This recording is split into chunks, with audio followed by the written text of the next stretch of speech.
Hello once again, कैसे हो आप लोग?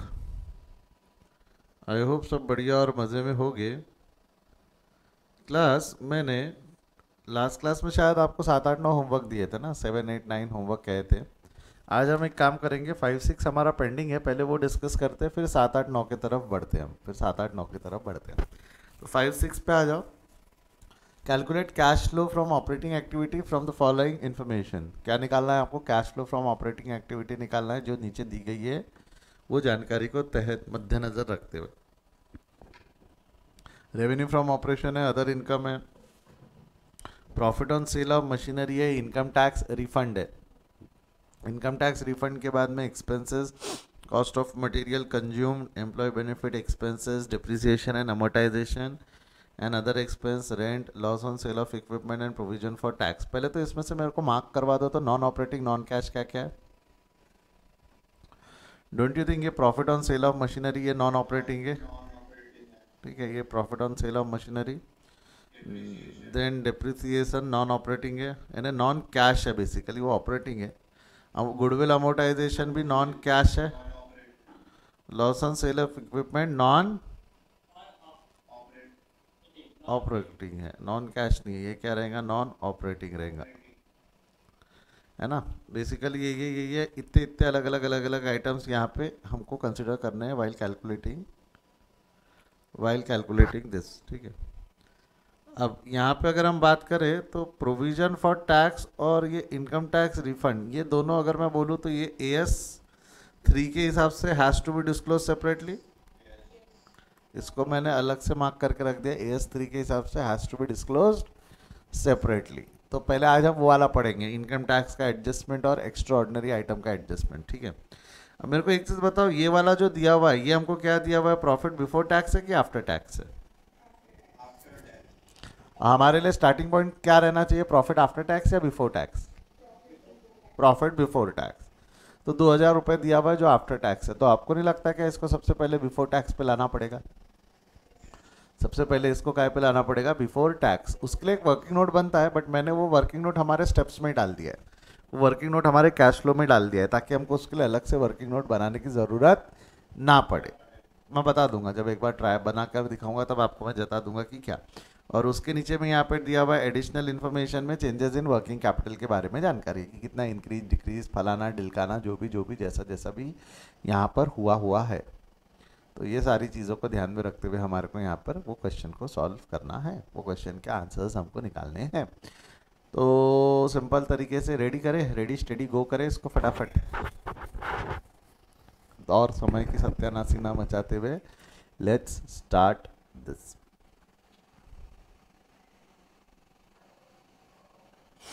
चलिए, एक एक करके शुरू कर रहा हूँ मैं, एक एक करके शुरू कर रहा हूँ और आगे बढ़ते हैं।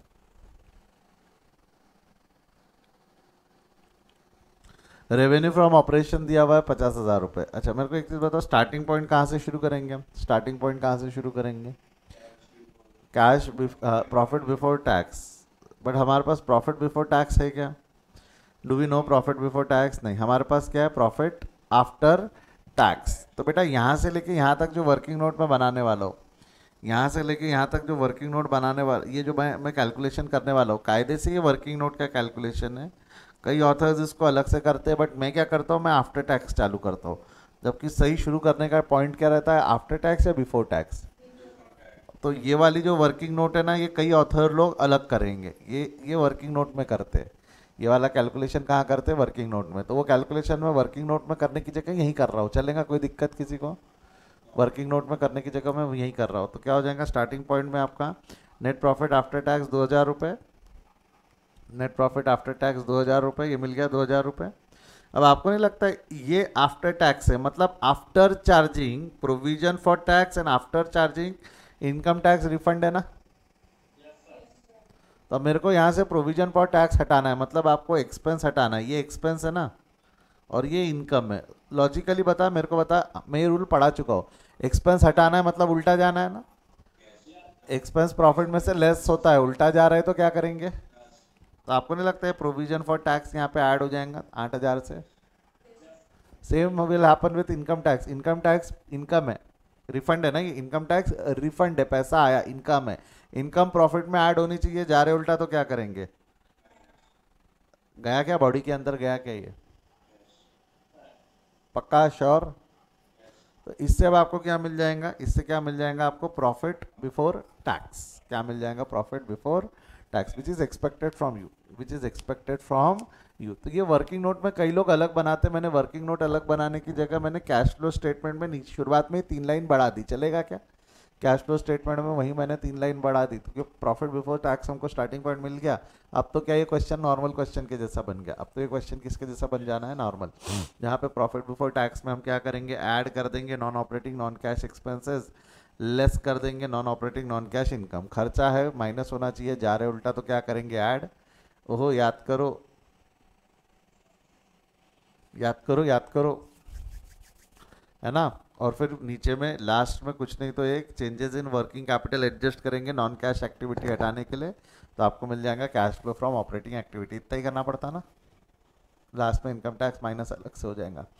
तो आ जाओ शुरू करें, शुरू करें, एक करके देख। मेरे को आता है ये जो है profit on sale of machinery है 2000 रुपये, मेरे को आता है profit on sale of machinery add होना चाहिए, प्रॉफिट में प्रॉफिट ऐड होना चाहिए, जा रहे उल्टा तो क्या करेंगे, जा रहे उल्टा तो क्या करेंगे, less, profit on sale of machinery 2000 रुपये लेस हो जाएगा, हाँ या ना। अगला क्या है उसके बाद में, गुडविल डिप्रिसिएशन है 5000 रुपये, 5000 रुपये का डिप्रिसिएशन है, बोल डिप्रिसिएशन क्या होना चाहिए, ऐड या लेस, डिप्रिसिएशन क्या होना चाहिए, लेस, जा रहे उल्टा तो क्या करेंगे, जा रहे उल्टा तो क्या करेंगे, ऐड, है ना, एक्सपेंस में से प्रॉफिट में से एक्सपेंस लेस होना चाहिए, जा रहे उल्टा तो add, same goodwill amortisation less होना चाहिए, जा रहे उल्टा तो क्या कर देंगे, add, loss on sale of equipment, ये भी हम नॉन ऑपरेटिंग नॉन कैश को इज्जत देते ना, इनडायरेक्ट मेथड में नॉन ऑपरेटिंग नॉन कैश को इज्जत देके कंसिडर कर रहे कि हटा रहे, हटा रहे, तो ये जो 3000 रुपये है अगेन लॉस एक्सपेंस होने चाहिए लेस, बट जा रहे उल्टा तो क्या कर देंगे, ऐड। आई होप आपको ये इफेक्ट समझ में आए, आपके सारे खर्चे सारे इनकम के इफेक्ट्स हो गई है, सारे खर्चे सारे इनकम के इफेक्ट्स हो गए। तो इससे आपको क्या मिल जाएगा, cash flow from operating activity before working capital changes, cash flow from operating activity before working capital changes. अब आपको नहीं लगता है यहाँ पे वर्किंग कैपिटल चेंजेस के इफेक्ट एडजस्ट करोगे आप, चेंजेस इन वर्किंग कैपिटल ताकि नॉन कैश एलिमेंट बाहर हो जाए, चेंजेस इन वर्किंग कैपिटल ताकि नॉन कैश एलिमेंट बाहर हो जाए, और आपको क्या मिल जाए, cash flow from operating activity, क्या मिल जाए, cash flow from operating activity. जैसा कि अगला एडिशनल इन्फॉर्मेशन में ये ओपनिंग बैलेंस है, ये क्लोजिंग बैलेंस है, ओपनिंग बैलेंस क्लोजिंग बैलेंस, क्या बोलेंगे दिल से बोलो, opening balance closing balance, opening balance and closing balances, ये दो बैलेंसेस यहाँ पर दिए हुए। प्रोविजन फॉर टैक्स है 10,000 रुपये 13,000 रुपये, ओपनिंग बैलेंस है 10, क्लोजिंग बैलेंस है 13, ओपनिंग बैलेंस है 10, क्लोजिंग बैलेंस है 13, क्लियर है यहाँ तक, बोल हाँ या ना, बोल यस और नो, ओपनिंग बैलेंस है 10, क्लोजिंग बैलेंस है 13, तो 10 और 13, इसका क्या करेंगे, प्रोविजन फॉर टैक्स जो है कुछ भी हो जाए class, provision for tax AS3 has to be adjusted separately, तो प्रोविजन फॉर टैक्स का अकाउंट ओपन हो जाएगा इनकम टैक्स में, क्रेडिट बैलेंस से will open on credit side and closes on opposite side, debit side में close होगा, opening आएगा credit में, क्लोजिंग आएगा डेबिट में, गया बॉडी के अंदर, गया यस और नो, थम्स अप दे दो फटाफट यहाँ तक कि जमता है तो। अगला, अब मेरे को बताओ उसके अलावा rent payable, trade receivable, inventory, ये तो नॉर्मल चेंजेस इन इन्वेंट्री यानी चेंजेस इन करंट एसेट से चेंज वर्किंग कैपिटल चेंजेस जिसको हम बोल सकते हैं, जैसा रेंट पेएबल है, रेंट पेएबल ये चला जाएगा आपका टेबल में, यहाँ करंट एसेट्स यहाँ current liability, rent payable current liabilities है, ओपनिंग है 2000, क्लोजिंग है 2500, 2 और 2.5, ट्रेड पेएबल 21 और 25, करंट एसेट्स ट्रेड रिसीवेबल 15 और 21, इन्वेंट्री 25 और 22, क्लियर है यहाँ तक, हाँ या ना, डिफरेंस कितना हो जाएगा ये, 6000 इंक्रीज, 3000 डिक्रीज, 500 इंक्रीज और 4000 इंक्रीज, क्लियर है यहाँ तक, इंक्रीज डिक्रीज इंक्रीज इंक्रीज ये मिल गया, इंक्रीज डिक्रीज इंक्रीज इंक्रीज मिल गया। अब मेरे को एक चीज़ बताओ, 6000 रुपये से एसेट्स बढ़ा, एसेट्स बढ़ा है तो फायदा है, ऐड होना चाहिए, एसेट्स बढ़ा ऐड होना चाहिए, जा रहे उल्टा तो क्या करेंगे, लेस, लाइबिलिटीज कम हुई है, लाइबिलिटीज कम हुई है तो नुकसान है, लेस होना चाहिए, जा रहे उल्टा तो क्या करेंगे, ऐड। नुकसान है इसलिए बोल रहा हूँ। लाइबिलिटीज बढ़ी है, लाइबिलिटीज बढ़ी है तो जिम्मेदारी बढ़ी है, नुकसान लेस होना चाहिए, जा रहे उल्टा तो ऐड, ये भी ऐड बराबर है। ये चार्ट बनाने का फायदा समझा, ऐड लेस कितनी जल्दी पता चल गया मेरे को। एडलेस अब यही है, इस चीज़ एडलेस को ध्यान में रखते हुए, एडलेस को ध्यान में रखते हुए जैसा पढ़ेंगे कैसा, less increase in trade receivable 6000, less increase in trade receivable 6000 आया ना। Add decrease in inventories 3000, add decrease in inventories 3000, yes और नो। उसके बाद में क्या हो जाएगा, add increase in trade payable 5000, add increase in sorry rent payable 500, add increase in trade payable 4000, add increase in trade payable 4000। Clear है क्या यहाँ तक, हाँ या ना, पक्का श्योर, कोई डाउट तो बोलो, बढ़ जाओ आगे, यहाँ से बढ़ जाओ। यहाँ तक अगर क्लियर है, यहाँ तक अगर मुद्दा क्लियर है तो आगे बढ़ते हैं, आगे बढ़ती है, बढ़ जाओ बढ़ जाओ बढ़ जाओ बढ़ जाओ। ठीक है, ये हो गया हमारा इंक्रीज डिक्रीज रिसीवेबल पेएबल वगैरह वगैरह मिला के। अब इसके बाद में क्या करोगे आप, इसके बाद में ये जो है 15000 माइनस 6000 प्लस 7500, आपको क्या मिल जाएगा, cash flow from operating activity before tax. अब यहाँ पे क्या करना है, टैक्स एडजस्ट करना है, क्या करना है आपको, टैक्स एडजस्ट करना है। अब 2 मिनट सुन लो, 2 मिनट सुन लो, बाद में करना। मेरे को बताओ आपने कितना टैक्स पे किया होगा, कैसे पता। अच्छा सर देखो सर, 8000 और 3000 तो टोटल टैक्स हमने कितना पे किया होगा, 5000। मेरे को एक चीज़ बताओ, इज दिस टैक्स पेड और प्रोविजन। आपने लॉजिक सही लगाया कुछ हद तक के कि 8 और 3, 8000 पे किया होगा, 3000 वापस आ गए तो नेट 5000 पे किया होगा। बट पहला सवाल एक चीज़ समझिए, 8000 पेड है कि 8000 की प्रोविजन है। मतलब आपको नहीं लगता ये 8000 के लिए एंट्री क्या हुई होंगी, profit and loss account debit to provision for income tax. तो इसमें कहीं भी कैश अकाउंट क्रेडिट हुआ है कि प्रोविजन अकाउंट क्रेडिट हुआ है। और मैं आपको बचपन से बता रहा हूँ, जितना खर्चा होता है उतना ही हम पे करते हैं कि इसमें कुछ नॉन कैश एलिमेंट भी हो सकता है।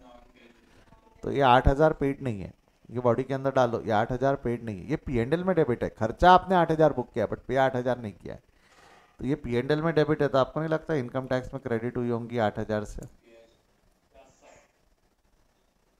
अब देख, तेरी ओपनिंग प्रोविजन 10,000 थी, तूने नई प्रोविजन क्रिएट कर दी 18,000 8,000, तो टोटल प्रोविजन हो गई 18। तूने 13 नहीं, रुक जा, रिफंड पर मैं बाद में बात करता हूँ। तेरा 13,000 का अभी भी क्लोजिंग बैलेंस है, इसका मतलब जो 5,000 रुपये तूने क्या किया होगा, पे किया होगा। अब ये 5,000 वो 5,000 सेम आ गया, ये महज एक इत्तेफाक है। आपने भी जो 5,000 बोला था और ये 5,000 सेम आ गया, वो महज एक इत्तेफाक है।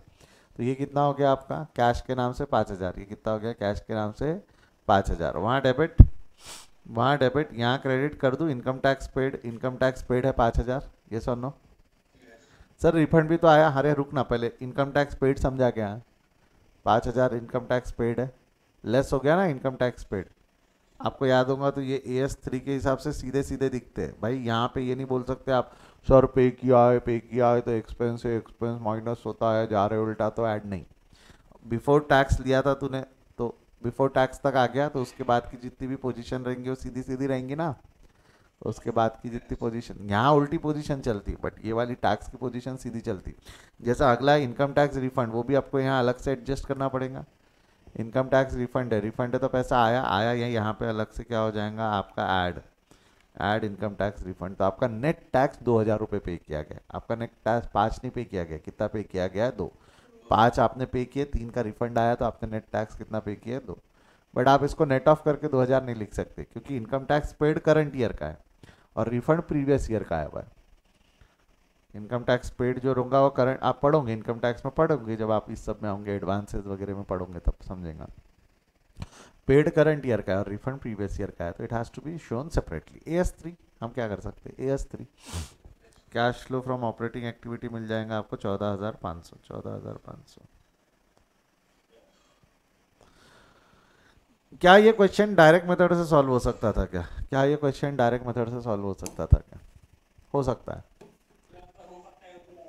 क्योंकि सारे डायरेक्ट आइटम दिए हुए, रेवेन्यू फ्रॉम ऑपरेशन दिया हुआ है, आपको cost of material consume, employ benefit वगैरह सब दिया हुआ है। और उसमें भी मैंने आपको बताया था डायरेक्ट मेथड में कौन सी मेथड वापरना, जो इंस्टीट्यूट सारे अकाउंट बनाती कि direct method with Krishna sir जुगाड़ मेथड, वो लगा के आ जाना, दिमाग को टेंशन लेना मत एग्जाम में। डायरेक्ट मेथड में वो मेथड भी लगाऊंगे तो मेरे हिसाब से नंबर देंगे इंस्टीट्यूट, क्योंकि ये सीए का इंस्टीट्यूट है, बीकॉम का नहीं है कि यही तरीके से तेरे को आंसर निकालना पड़ेगा। ठीक है क्या, आया ना? चल ले लिख ले फटाफट।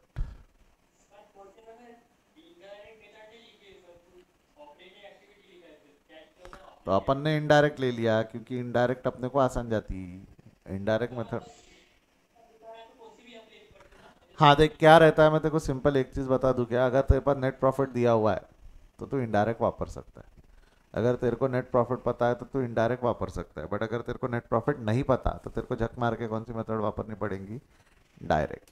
कौन सी मेथड वापरनी पड़ेगी, डायरेक्ट। और वैसे भी तुम हाइब्रिड मेथड याद रखो जो लास्ट क्लास में पढ़ाया था, वो ज़्यादा अच्छी है कि वहाँ दोनों का भी है। अगर नेट प्रॉफिट नहीं भी दिया है, सेल परचेजेस दिया है तो ऊपर वाला उससे कर लेना, और नीचे वाला चेंजेस इन वर्किंग कैपिटल से करके आंसर निकाल लेना। ठीक है,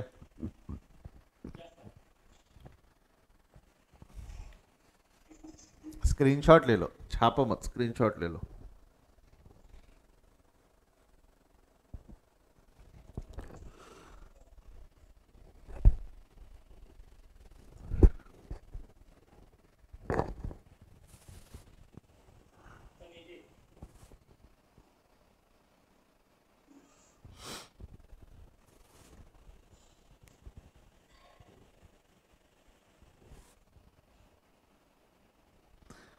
देख लो फटाफट,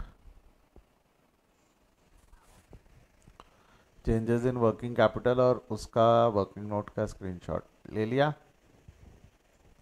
let's try problem number 6 then. अगला वाला प्रॉब्लम सॉल्व करने की कोशिश करें। प्रॉब्लम नंबर 6 में क्या लिखा हुआ है, 6 देखो कितना सा है, पर ये मजे खूब ले लेगा। ठीक है, इसलिए वो बोल रहा हूँ ध्यान दो, मुंडी मुंडी झटको, स्ट्रेट बैठो, सभी का ध्यान कंप्यूटर मोबाइल स्क्रीन पे। From the following information calculate the net cash from operating activity. क्या निकालना है आपको, cash flow from operating activity निकालना है, जिसके अंदर में आप लोगों को स्टार्टिंग पॉइंट दिया हुआ है operating profit provision after provision for tax. हमारे को स्टार्टिंग पॉइंट आफ्टर वाला चाहिए रहता है कि बिफोर वाला चाहिए रहता है?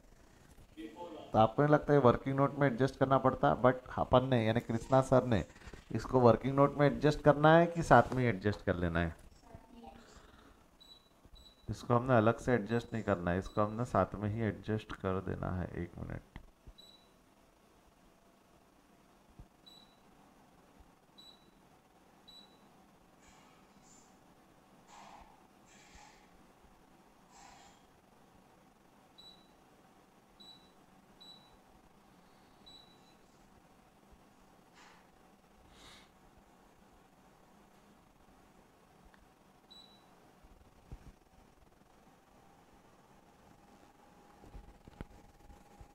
हाँ जी, तो कैसा होगा? अच्छा ओके, वो करते हैं हम। उसके अलावा 2 मिनट ज़रा ध्यान देना, 2 मिनट ज़रा ध्यान देना। Insurance proceed from feminine settlement, क्या बोलेंगे, insurance proceeds from feminine settlement. Feminine मतलब वो जो सूखा पड़ता है ना, सूखा पड़ने की वजह से जो इंश्योरेंस के पैसे आपको मिले, don't you think that is an extra ordinary item? Insurance proceed, यहाँ लिखो क्या, ये एक्स्ट्रा ऑर्डिनरी आइटम है। ये कौन सा आइटम है, एक्स्ट्रा ऑर्डिनरी। ठीक है, उसके अलावा प्रपोज डिविडेंड, ये propose dividend for current year tax, आपको नहीं लगता ये नॉन ऑपरेटिंग है because it is financing? Non operating है because it is financing. Depreciation non operating है नॉन कैश है, सॉरी, डिप्रिसिएशन नॉन कैश है। Loss on sale of machinery non operating. Profit on sale of investment non operating. Dividend received on non operating. ठीक है, तो ये जितने भी items यहाँ पे दिए हुए, ये सारे कौन से एक्टिविटीज़ हो गए, नॉन ऑपरेटिंग या नॉन कैश। कौन सी एक्टिविटीज़ हो गए, नॉन ऑपरेटिंग और नॉन कैश। ये बॉडी के अंदर गया क्या?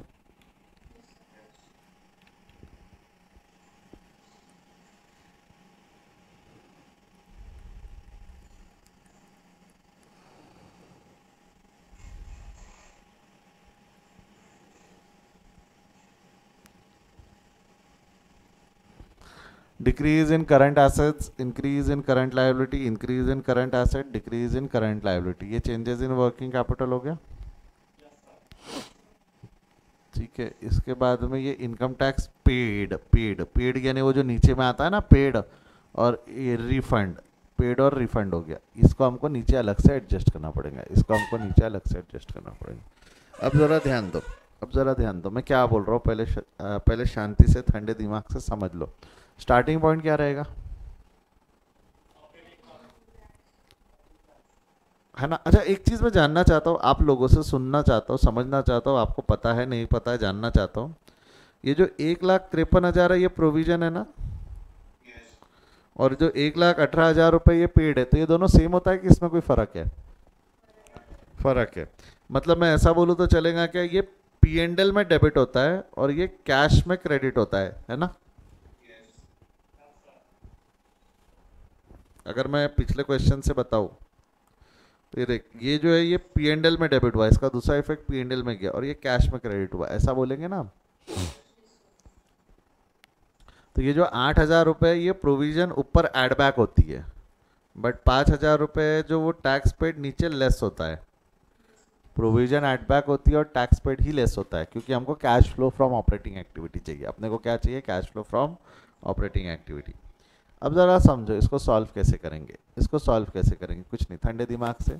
ये वाले पोर्शन में मुझे लगता नहीं कि आपको कोई दिक्कत आने वाली है, क्योंकि ये तो हम अच्छे से रमे हुए non cash non operating changes in working capital, यहाँ कोई दिक्कत आएंगी इसका नहीं है। अल्टीमेटली हमारे लिए इंपॉर्टेंट है कि भाई एक्स्ट्रॉर्डनरी आइटम को कैसे एडजस्ट करते हैं और इनकम टैक्स का एडजस्टमेंट कैसे होता है।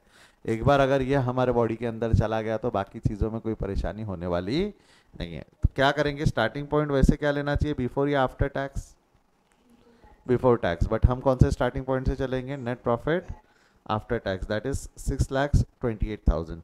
इसको प्लस माइनस करके क्या निकालेंगे हम, net profit before tax and extraordinary item, before tax and extraordinary items, क्योंकि एक्स्ट्रॉर्डनरी आइटम्स और टैक्स अलग से एडजस्ट किया जाता है, AS3, वो AS3 के हिसाब से अलग से एडजस्ट होने वाला है। ठीक है, अब यहाँ से अगर हम बात करें ऑपरेटिंग प्रॉफिट बिफोर टैक्स, आपको नहीं लगता ये जो 1,53,000 का टैक्स है, 1,53,000 का टैक्स है, प्रॉफिट में से लेस होना चाहिए, जा रहे उल्टा तो क्या कर देंगे, ऐड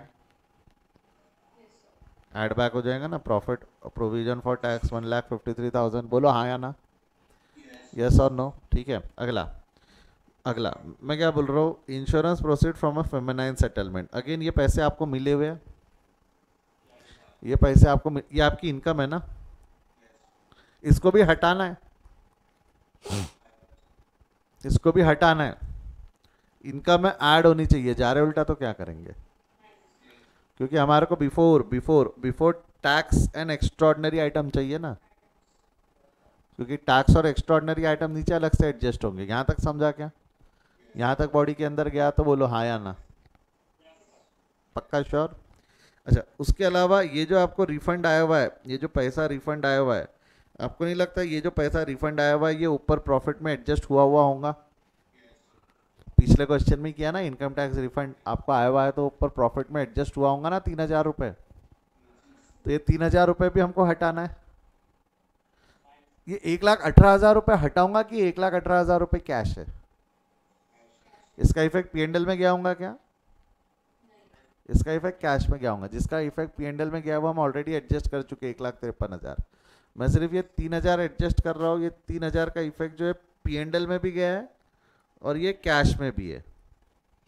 ये 3,000 जो है ये प्रॉफिट एंड लॉस में भी डेबिट हुआ और रिफंड हुआ है तो कैश भी है, बराबर है ना। बट प्रोविजन सिर्फ P&L में जाता है और ये वाला जो है ये कैश में जाता है, ये P&L में नहीं जाता। और ज़रूरी नहीं है जितना खर्चा हुआ उतना ही पे होगा, यहाँ पे जितनी इनकम है उतनी ही रिसीव किया आपने, यहाँ जितनी इनकम है, इसलिए P&L में भी 3 गया और कैश भी 3 मिला है। वहाँ P&L में 1,53 गया बट आपने कैश 1,18,000 पे किया, तो वहाँ पे नॉन कैश एलिमेंट है, यहाँ कोई भी नॉन कैश एलिमेंट नहीं है, यहाँ कोई भी नॉन कैश एलिमेंट नहीं है। कायदे से इसको एडजस्ट नहीं भी किया तो चलता है, 3,000 को नहीं भी किया तो भी आंसर सही आता है, क्योंकि भाई जितना डेबिट हुआ है उतना क्रेडिट भी हो गया, जितना डेबिट हुआ उतना क्रेडिट भी हो गया, जितना P&L में डेबिट हुआ उतना कैश में क्रेडिट हुआ है, तो इससे कोई फ़र्क नहीं पड़ता क्या। बट ये अलग अलग है, अलग अलग दिखाना है AS3 के हिसाब से, AS3 के हिसाब से it has to be disclosed separately, S 3 के हिसाब से it has to be disclose separately. समझा क्या ये? तो इनकम टैक्स रिफंड है, लेस होना चाहिए। इनकम टैक्स रिफंड है, इनकम प्रॉफिट में ऐड होनी चाहिए, जा रहे उल्टा तो क्या कर देंगे, लेस। ये बॉडी के अंदर गया क्या? ये बॉडी के अंदर गया, पूरे पूरे पूरे तरीके से बॉडी के अंदर गया है, तो एक बार हाँ या ना कुछ बोल दो, रिस्पॉन्स कर लो।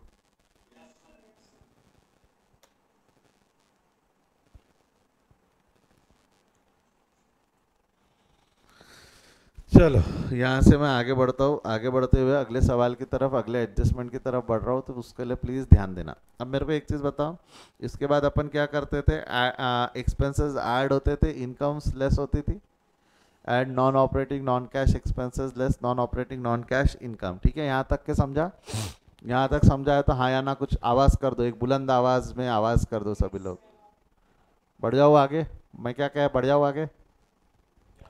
अब जो मैं कहने जा रहा हूँ, अब जो मैं मेरे मुख से निकालूंगा उस पर बहुत ध्यान देना, ठीक है? चलो, ये जो हमारा प्रपोज डिविडेंड है, मेरे को एक चीज़ बताओ, प्रपोज डिविडेंड फॉर टैक्स ये नॉन ऑपरेटिंग है, आपने खुद बोला है, मैंने भी हाईलाइट किया, नॉन ऑपरेटिंग एक्सपेंस है, लेस होना चाहिए, जा रहे उल्टा तो क्या करेंगे, ऐड। ये पक्का है, 72,000 हमको ऐड बैक करना है, 72,000 non operating non cash expenses बोल के ऐड बैक करना है, non operating non cash expense बोल के ऐड बैक करना है। बट 2 मिनट, कहाँ ऐड बैक करूँ? Non operating non cash expense क्या ले हेड में ऐड बैक करूँ कि टैक्स के पहले ऐड बैक करूँ? काय को टैक्स के पहले? क्योंकि इनकम टैक्स जो रहता है वो टैक्स के बाद एडजस्ट होता है। सॉरी, इनकम टैक्स बोल रहा हूँ, डिविडेंड जो है वो टैक्स के बाद एडजस्ट होता है। समझो, अगर आपको नेट प्रॉफिट बिफोर टैक्स चाहिए, बेटा सिंपल सवाल पूछ रहा हूँ, अगर आपको नेट प्रॉफिट बिफोर टैक्स चाहिए तो it will by default it will be before dividend, क्योंकि जब तक तू टैक्स चार्ज नहीं करेगा तब तक तू डिविडेंड लगा पाएगा क्या? जब तक के तू टैक्स चार्ज नहीं कर पाएगा तब तक के तू डिविडेंड लगा पाएगा क्या? सोच के देख मैं क्या बोल रहा हूँ। डिविडेंड ऐड बैक करना है, 72,000 का डिविडेंड ऐड बैक करना है, बट ये डिविडेंड कब एडजस्ट होता है? जब अगर हम फाइनल अकाउंट्स पढ़े होंगे, अगर आपने बचपन में मैंने एक फाइनल अकाउंट्स पढ़ाया था, आपको याद है क्या फाइनल अकाउंट्स का फॉर्मेट हमने पढ़ा था? फाइनल अकाउंट्स के फॉर्मेट में जब हम इनकम एंड एक्सपेंसेस की बात करते हैं, यहाँ कहाँ गया हमारा, ये देखिए टोटल एक्सपेंसेस है, टोटल एक्सपेंसेस में कहीं भी हमने डिविडेंड लिया रहता है क्या? यहाँ कहीं भी डिविडेंड लिया हुआ है क्या? हमने कहीं भी डिविडेंड लिया है? नहीं। अच्छा ओके, इसके बाद में हमने ये तो एक्स्ट्रा एक्सेप्शनल एक्स्ट्रॉर्डिनरी आइटम और इस सब की कहानी छोड़ दो, ये आ गया आपका प्रॉफिट बिफोर टैक्स। ये क्या आ गया? Profit before tax. अब मेरे को बताओ, प्रॉफिट बिफोर टैक्स आया, उसमें से टैक्स माइनस किया और उसके बाद में आपने प्रॉफिट जो है ये ट्रांसफर किया ना बैलेंस शीट में, और जो बैलेंस शीट के रिजर्व्स एंड सरप्लस रहता है, रिजर्व्स एंड सरप्लस के अंदर में जब प्रॉफिट एंड लॉस लिखा जाता है, तो आपको नहीं लगता डिविडेंड वहां से माइनस होता है? Profit and loss balance sheet में जो जाता है, रिजर्व्स एंड सरप्लस, डिविडेंड वहां से जाके कहीं से माइनस होता है। बोल आया ना? डिविडेंड वहां से जाकर कहीं से माइनस होता है, यस और नो? याद आया क्या? तो डिविडेंड टैक्स के पहले एडजस्ट होता है कि टैक्स के बाद एडजस्ट होता है? टैक्स के बाद एडजस्ट होता है। तो अब जो ये तेरा जो इसके बाद जो प्रॉफिट बचेगा, ये P&L, इसके बाद वाला जो प्रॉफिट बचेगा ये क्या रहेगा तेरा? Net profit after tax, after dividend, ये वाला प्रॉफिट रहेगा ना, आफ्टर टैक्स आफ्टर डिविडेंड। अब अपने को एनपीओ में बिफोर टैक्स वाला चाहिए। अब तेरे को अगर बिफोर टैक्स वाला चाहिए तो ये रिवर्स जाते वक्त इन सब चीज़ों का एड बैक करना पड़ेगा ना, रिवर्स जाते वक्त इन सब चीज़ों का एडजस्ट करना पड़ेगा ना। तो अगर तेरा स्टार्टिंग पॉइंट बिफोर टैक्स है, स्टार्टिंग पॉइंट अगर तेरा बिफोर टैक्स है तो तू टैक्स को ऐड बैक करता है। क्यों? क्योंकि वो इसके बाद एडजस्ट होता है। किसके बाद एडजस्ट होता है? प्रॉफिट के बाद। तो डिविडेंड भी तो प्रॉफिट के बाद ही एडजस्ट हुआ ना कायदे से। तो डिविडेंड ऐड बैक कहाँ पे होना चाहिए? नॉन ऑपरेटिंग नॉन कैश ये वाले हेड के साथ में होना चाहिए कि ये टैक्स के पहले एडजस्ट होना चाहिए? टैक्स से पहले, इसलिए प्रपोज डिविडेंड ऊपर लिखा जाएगा। करूंगा मैं ऐड बैक ही, बेटा ध्यान दे, मैंने किया ऐड बैक ही है, मैंने किया ऐड बैक किया, बट किसके पहले ऐड बैक किया है? टैक्स के पहले। किसके पहले ऐड बैक किया है? टैक्स के पहले। ये बॉडी के अंदर गया क्या? समझेगा यहाँ तक? पक्का का एकदम? कोई भी शक शंका और दुविधा के साथ नहीं होना, मेरे को डाउट। चल आगे बढ़ते हैं। अगला इसके बाद में क्या, अब तो इजी है, अब तो चीज़ें आसान है, पट पट पट पट निकल जाएगा जवाब आपसे। Depreciation again non cash expenses है, ऐड बैक करेंगे, क्यों, खर्चा है लेस होना चाहिए, जा रहे उल्टा तो add 1,40,000। Loss on sale of machinery, खर्चा है लेस होना चाहिए, जा रहे उल्टा तो क्या कर देंगे, ऐड, ठीक है। उसके बाद में आपका profit on sale of investment add होना चाहिए, जा रहे उल्टा तो क्या कर देंगे, लेस। और dividend received on income, income है ऐड होना चाहिए, जा रहे उल्टा तो क्या कर देंगे, लेस। क्लियर है क्या यहाँ तक?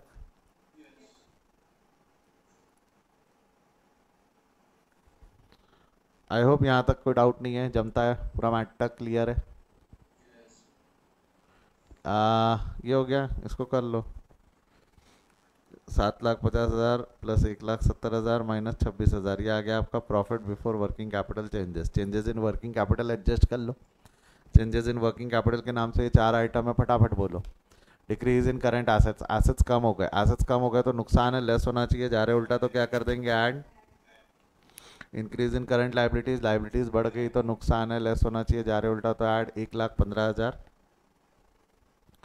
Increase in current assets, assets बढ़ गए, एसेट्स बढ़ गए यानी ऐड होना चाहिए, नहीं एसेट्स बढ़ गए तो क्या है, फायदा है, ऐड होना चाहिए, जा रहे उल्टा तो लेस।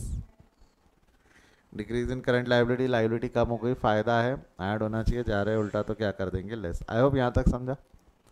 इसको प्लस माइनस कर दोगे तो ये जाएगा operating activity before tax and extraordinary item. Actually this is before tax and extraordinary item, यहाँ लिखा नहीं, मैं लिख देता हूँ, एंड एक्स्ट्रा ऑर्डनरी आइटम, ठीक है, before tax and extraordinary item. Done है यहाँ तक? डन है यहाँ तक? अब इसमें से टैक्स और एक्स्ट्राऑर्डिनरी आइटम एडजस्ट कर लो तो आपको क्या मिल जाएगा, cash flow from operating activity.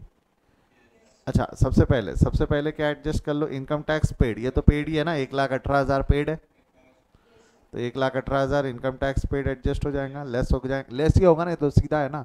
अब यहाँ से सीधा चलता ना, वो बिफोर आ गया है तो सीधा। रिफंड आया तो पैसा आया तो डेबिट हो जाएगा, ये ऐड हो जाएगा 3,000 रुपये, बोल हाँ या ना।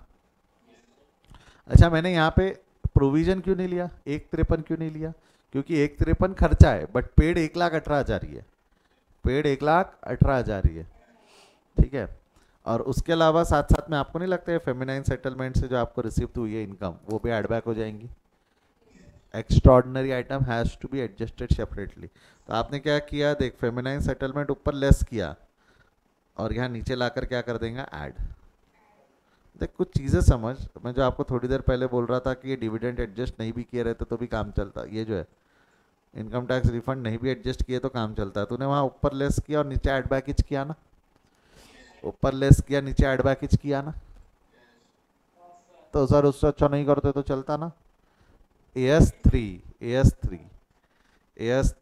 जैसा ये फेमिनाइन सेटलमेंट है, ये जो फेमिनाइन सेटलमेंट ऊपर लेस हुआ फिर देख नीचे ऐड बैक हुआ, ऐसा क्यों नहीं करता तो भी काम चलता ना। AS3 क्या बात करता है, AS3। और एक चीज भूल रहे हो आप, ये जो है ये हमारी मचाई हुई है ना, ये कायदे से ये वर्किंग नोट है ना, this should be your starting point ना, इसलिए आपको दिख रहा है कि सर आप ऊपर ऐड बैक कर रहे हो और नीचे लेस कर रहे हो, उससे अच्छा मत एडजस्ट करो। बट स्टार्टिंग पॉइंट हमारा 6,28,000 नहीं रहेगा, स्टार्टिंग पॉइंट कितना रहने वाला था, 7 लाख। समझा क्या बोल रहा हूँ मैं, 7,50,000 स्टार्टिंग पॉइंट रहना चाहिए था, तो बराबर है ना, लेस होना चाहिए, उसके बाद तो करना ही पड़ेगा क्योंकि उसमें एडजस्ट नहीं हुआ है, 7.5 में एडजस्ट नहीं हुआ है। मैंने वैसे भी कायदे से उसको 7.5 में एडजस्ट किया है कि 7.5 पे लाने के लिए हटाया है, ऊपर से हटाया है तो नीचे तो कंसिडर करना पड़ेगा ना, ऊपर से हटाया है तो नीचे तो कंसिडर करना पड़ेगा ना। समझा क्या, बॉडी के अंदर गया क्या ये कैसे होता है, पक्का श्योर। आधे बच्चे ना सिर्फ इसलिए कंफ्यूज होते हैं क्योंकि ऊपर का वो वर्किंग नोट नहीं समझता, बिफोर टैक्स पे कैसे आना है, टेंशन मत लो, अभी मैंने आपको लॉजिक भी समझाया, बिफोर टैक्स पे क्यों आना है आपको ये लॉजिक समझाया ना। अगर आपको बिफोर टैक्स पे आना है तो टैक्स के बाद और नेट प्रॉफिट के बीच में जितने भी एडजस्टमेंट्स है इसको रिवर्स करने पड़ते हैं।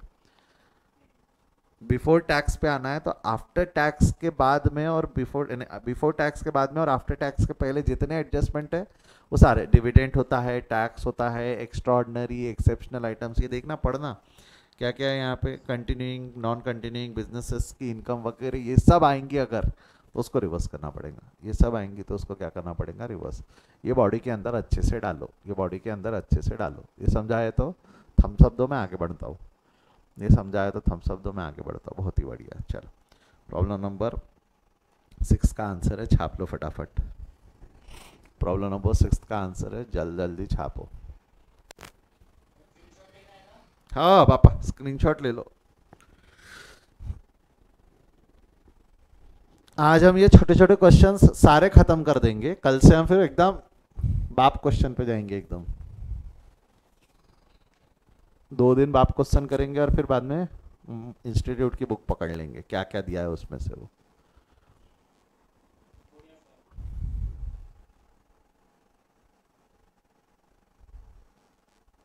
सेकेंड पार्ट देख लो।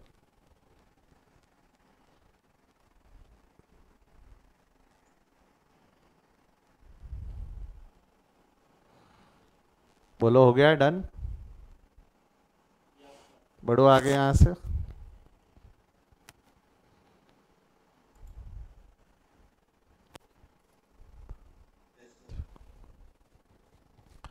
यहाँ तक अगर मैटर क्लियर है, यहाँ तक अगर मैटर क्लियर है, तो अब हम डिस्कशन को आगे बढ़ा सकते हैं। अब हम डिस्कशन को आगे बढ़ा सकते हैं। डिस्कशन को आगे बढ़ाना मतलब कैसा? चलो आ जाओ, ध्यान दो।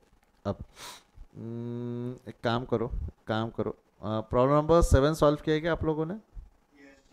जिन्होंने किया अच्छी बात है, जिन्होंने नहीं किया वो ट्राई करो एक बार। ऋषिकेश सॉल्व किया है क्या problem number 7? Just give me few seconds, फिर वो जरा सा मैं सफाई कर लूँ, स्वच्छ भारत अभियान।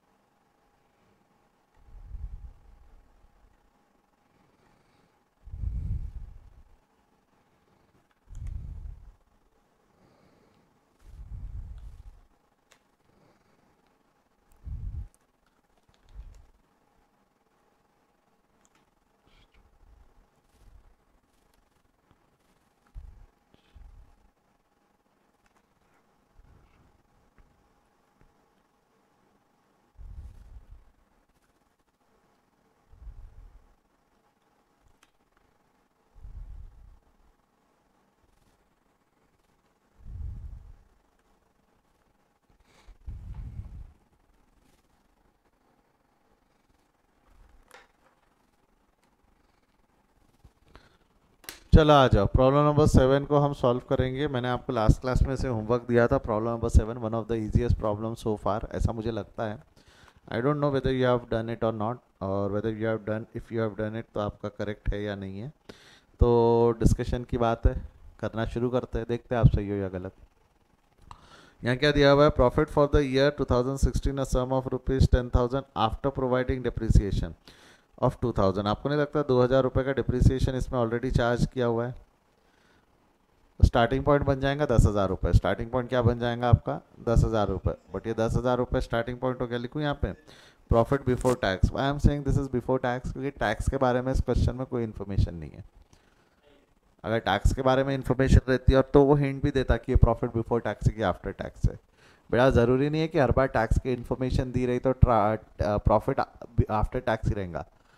बिफोर टैक्स भी मिलता है ना। हमने कल परसों 2-3 क्वेश्चन सॉल्व किए थे जिसके अंदर में दोनों मिलता था, आफ्टर टैक्स बिफोर टैक्स दोनों मिलता था। कहाँ दिखाओ क्या? ये देखिए यहाँ पे देख, आफ्टर टैक्स बिफोर टैक्स दोनों पता चलता है ना। तो थोड़ा समझना क्वेश्चन में क्या दिया हुआ है क्या नहीं दिया हुआ है वगैरह। अब यहाँ तो टैक्स की कोई इन्फॉर्मेशन ही नहीं दी तो मैंने बिफोर टैक्स मान लिया उसको। ओके डन यहाँ तक। और फिर उसके बाद में नीचे चेंजेस इन वर्किंग कैपिटल दिया हुआ है। तो आपको नहीं लगता नॉन कैश के नाम पे सिर्फ एक ही आइटम है? उसको भी हम ऐड बैक कर देंगे, add depreciation non cash activity. इससे क्या मिल जाएगा? Cash flow from operating activity before working capital changes. इसमें क्या करेंगे? Changes in working capital adjust करेंगे। इसकी लिस्ट बना लेना, ज़्यादा आसान जाएगा ना। ये सब आइटम की लिस्ट पट पट पट पट लिस्ट बन के इफेक्ट दे दो, बहुत फास्ट काम हो जाएगा। लिस्ट बन के इफेक्ट दे दोगे तो बहुत एकदम ऐसा छूटते ही निकल जाओगे, फट फट फट फट निकलोगे। करेंगे एक बार? करो तो सबसे पहला है ये एसेट्स लाइबिलिटीज़ करके लिस्ट बना लेना। ये आ गया आपका करंट एसेट्स, ये हो गई आपकी current liabilities.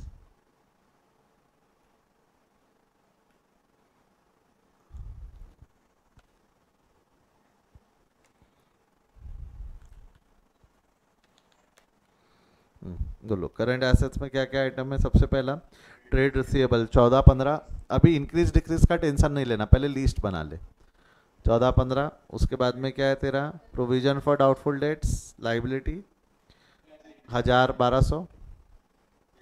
Trade payable 13,000 15,000। Inventories है 5,000 8,000 एसेट्स है। अदर करंट एसेट्स 10 और 12।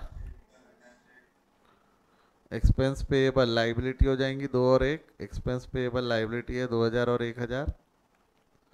प्रीपेड एक्सपेंसेस है 2,000 और 1,000। हाँ assets.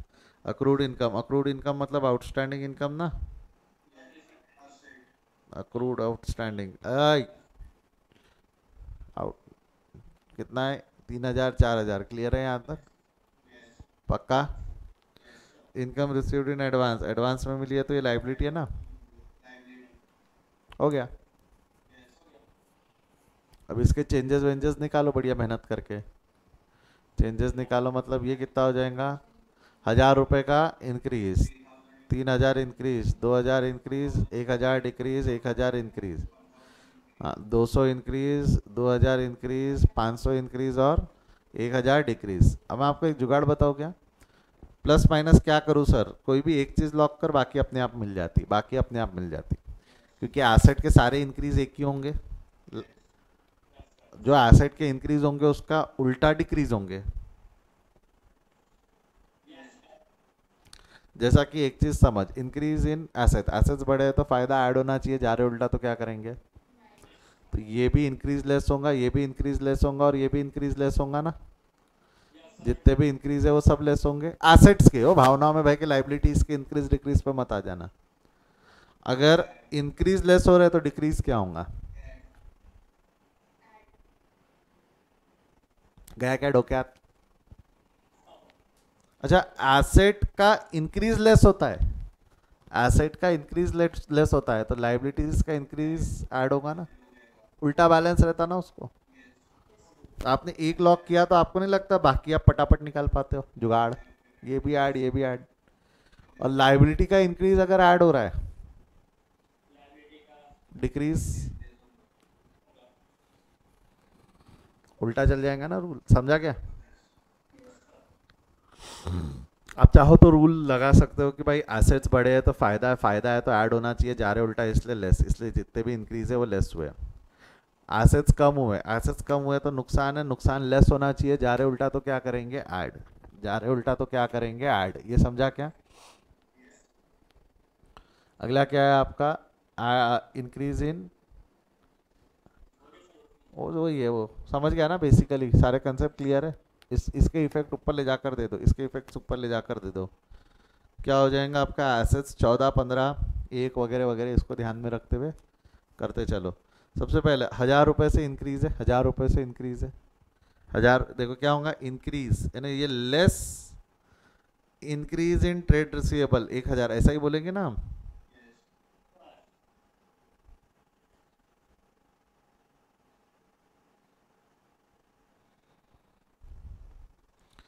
Less increase in trade receivable 1,000, less increase in inventories 3,000, हाँ less increase in other current assets 2,000 है ना, ये 1,000 3,000 2,000। ये क्या हो जाएगा इसके बाद में ऐड ऐड ऐड वाला ले लेना, 2-4 लाइन छोड़ के add. Decrease in prepaid expense 1,000, less accrued income 1,000, less accrued income 1,000, हाँ या ना, लेस अक्रूड इनकम 1,000। उसके बाद अगला क्या हो जाएगा, लेस अक्रूड इनकम के बाद में add provision for doubtful debts, add provision for add increase in provision for doubtful debt,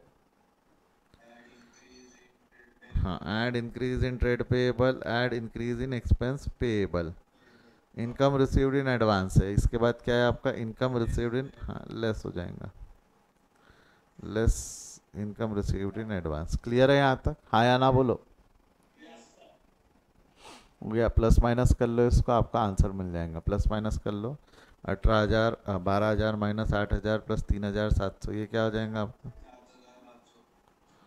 7,700।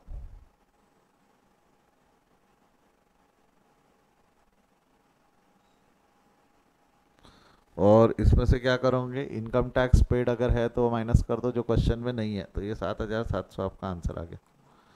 Easy था, इजी था क्वेश्चन।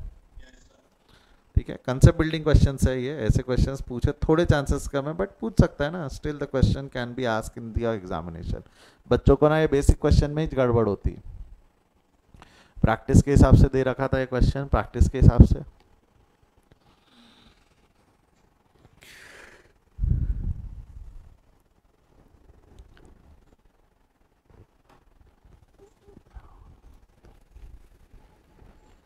हो गया है। चेंजेस इन वर्किंग कैपिटल देख लो।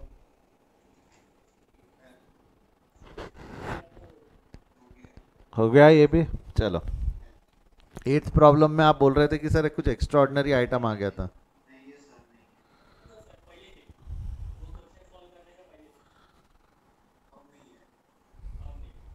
क्या?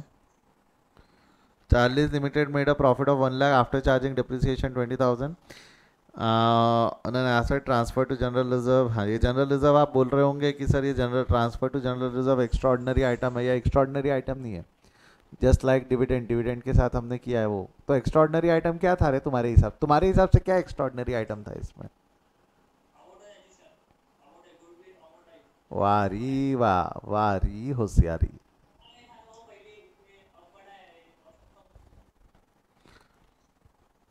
चल आ जा, शुरू करें, कैसे करोगे? सॉल्व करूँ कि टाइम दूँ? कर दूँ?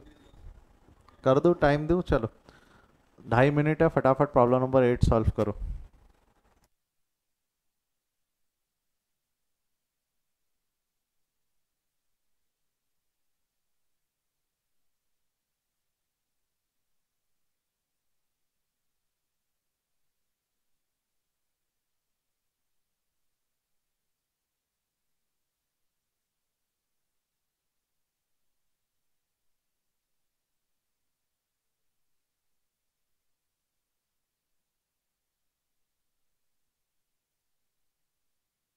जनरल रिजर्व ऐड बैक होने चाहिए, टैक्स के पहले ऐड बैक होंगे, क्योंकि वो टैक्स के बाद एडजस्ट होता है ना, बिफोर टैक्स और आफ्टर टैक्स में।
हुआ क्या बेटा?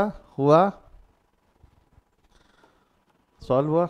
हाँ, 2 एंट्री बची है, जल्दी करो, फास्ट।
चले आइए।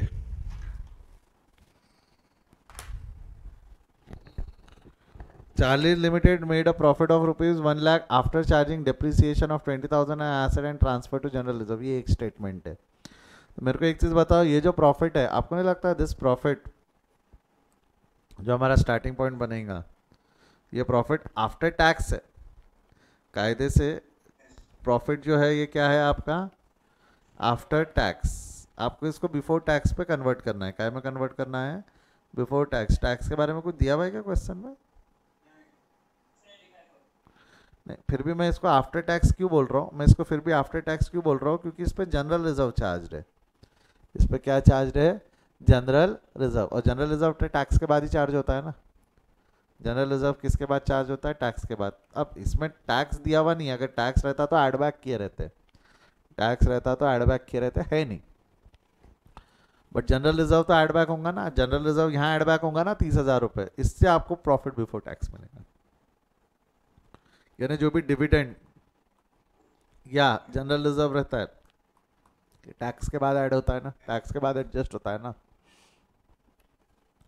अगला क्या है बाद में? डिप्रिसिएशन यहाँ ऐड हो जाएगा, less add depreciation 20,000। I hope आपको ये 20,000 और 30,000 का मीनिंग समझा क्या करना था। गुडविल अमोर्टाइजेशन है 7,000, ये भी ऐड बैक हो जाएगा। Then gain on sale of machinery less हो जाएगा, क्योंकि इनकम ऐड होनी चाहिए, जा रहे उल्टा तो क्या कर देंगे? लेस। ये क्या हो जाएगा? Cash flow from operating activity before working capital changes. अब अदर इन्फॉर्मेशन में यहाँ से लेके यहाँ तक के changes in the value of assets and liabilities, trade receivable shows an increase decrease, और ये जो है ये सारा आपका करंट एसेट्स करंट लाइबिलिटीज है। ट्रेड रिसीवेबल बढ़ गए, increase in the value of asset, asset बढ़ गए तो फायदा है, जा रहे उल्टा तो क्या करेंगे? Less. Changes in working capital 3,000। Trade payable कम बढ़ गए, अगेन ट्रेड पेएबल बढ़ गए, लाइबिलिटीज बढ़ गई, जिम्मेदारी बढ़ गई, ये नुकसान है, लेस होना चाहिए, जा रहे उल्टा तो क्या करेंगे?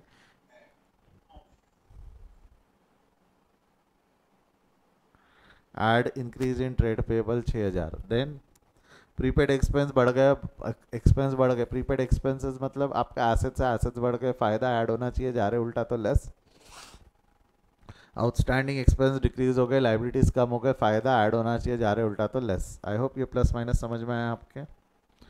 इसको प्लस माइनस करोगे तो 1,54,800। टैक्स कुछ भी नहीं है, इनकम टैक्स पेड इज 0, तो आपका cash flow from operating activity will be 1,54,800। Come on, hurry up fast, right it. General reserve खर्चा है क्या? जनरल रिजर्व कैश में पे होता है क्या?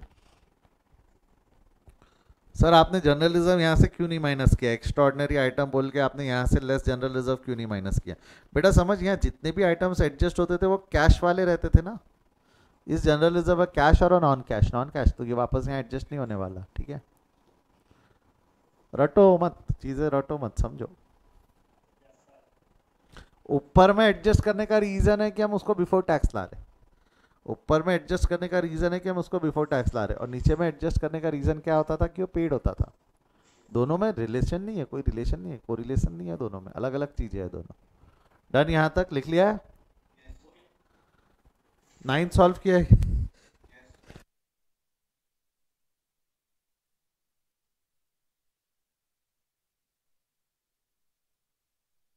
9 तीनों ने सॉल्व किया है। यहाँ तो कुछ भी नहीं है, ये तो बहुत ही इजी है 9th वाला, मतलब फुद्दू सा प्रॉब्लम है, ऐसा पूछ के आपको अननेसेसरी डरा रहा है वो। Anand limited arriving at a net income of 5 lakh for the year on 31 March. ये आपका नेट इनकम मतलब नेट प्रॉफिट है ना, 5 लाख रुपए का। डिप्रिसिएशन है 2 lakh and the profit for sale of assets is 50,000। Trade payable increase decrease वगैरह ये सब दिया हुआ है। शुरू करूँ? स्टार्टिंग पॉइंट क्या हो जाएगा आपका? Net profit before tax 5 lakh, net profit before tax 5 lakh rupees. इसके अंदर में हम क्या कर देंगे? डिप्रिसिएशन ऐड बैक कर देंगे, add non operating expenses. Depreciation 2 lakh का ऐड हो गया, डिप्रिसिएशन 2 लाख रुपए का ऐड हो गया, बोलो हाँ या ना। इसके बाद डिप्रिसिएशन के बाद में क्या है? There was a profit of ₹50,000 on assets sold which was transferred. Sale of asset का प्रॉफिट है, प्रॉफिट है तो जा रहे उल्टा क्या करेंगे? लेस, ऐड होना चाहिए, जा रहे उल्टा तो लेस। ये cash from operating activity before working capital changes आ गया। वर्किंग कैपिटल चेंजेस के बारे में दिया हुआ है। ट्रेड रिसीवेबल इंक्रीज डिक्रीज, देख क्या लिखा हुआ है? ये रहा, trade receivable increase during the year. Assets बढ़ गए, एसेट्स बढ़ गए तो फायदा ऐड होना चाहिए, जा रहे उल्टा तो क्या कर देंगे? Less, increase in trade receivable. Trade payable also increase by 60,000। Payable यानी लाइबिलिटीज बढ़ गई, लाइबिलिटीज बढ़ गई तो नुकसान लेस होना चाहिए, जा रहे उल्टा तो क्या कर देंगे? Add. Cash flow from operating activity आ गया, और cash flow before tax 6,70,000। Income tax कुछ है नहीं, रहता तो माइनस होता और ये आ जाता आपका आंसर। कितने लोग निकाल पाए? ये तो बहुत आसानी से निकल गया होगा 6,70,000। गया बॉडी के अंदर गया, ये देख लो, चेक कर लो, रिकॉर्डेड वाले स्क्रीनशॉट ले लो, पॉज करके लिख लो, जैसा भी करना चाहो। Easy, easy peasy lemon squeezy, right? जमता है यहाँ तक? कोई डाउट, कोई दिक्कत, कोई परेशानी है इसमें? तो this is all about your cash flow from operating activity. ये क्या हो गया आपका? Cash flow from.